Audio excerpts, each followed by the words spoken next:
Jay Zacharias, founder of triathlonexperts.com. Tip number 8 is one of those things that we get a lot of questions on all the time, and that has to do with race nutrition. And one of the things you want to try and stay away from is not taking in too many new things nutritionally on race day. That can cause you a lot of digestive issues, and in many cases it's one of the main reasons that people end up dropping out of the race. It's not because of training, it's because of nutritional issues.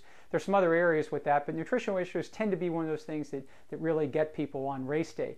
And so the recommendation, which sounds kind of simple, and it is to try and do your best to train with what it is that they're going to offer on the course, whatever they're serving out there, so that your body has time. Give yourself 6-8 weeks or more to get used to that, incorporate it into your training. Even if you don't like the taste of it, just try and get some of it in there so that when it comes to race day and you find yourself out there and your bottles fly off your bike and you need to get a drink, that it's not a big surprise to your system to try what it is that they're having out there on the race. And all races are a little bit different. Some of the big races have specific sponsors. The World Triathlon Corporation right now I think has Power Bar, used to be Gatorade, but you'll be in some that have Infinite.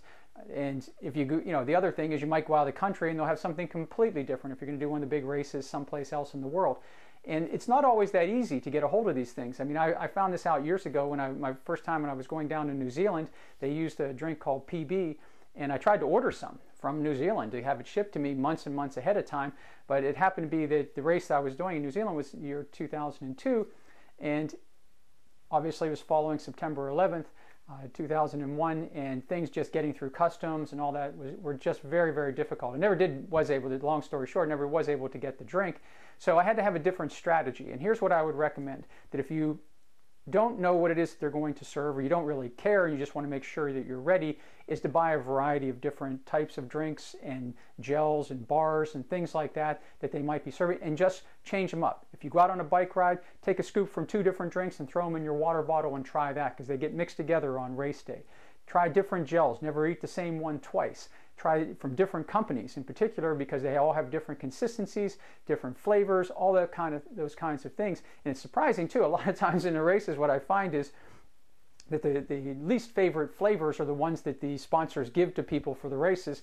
I guess because we really don't have much choice. We have to use them on that day, and they're free, or at least they seem free. I guess we pay for them in our race fees.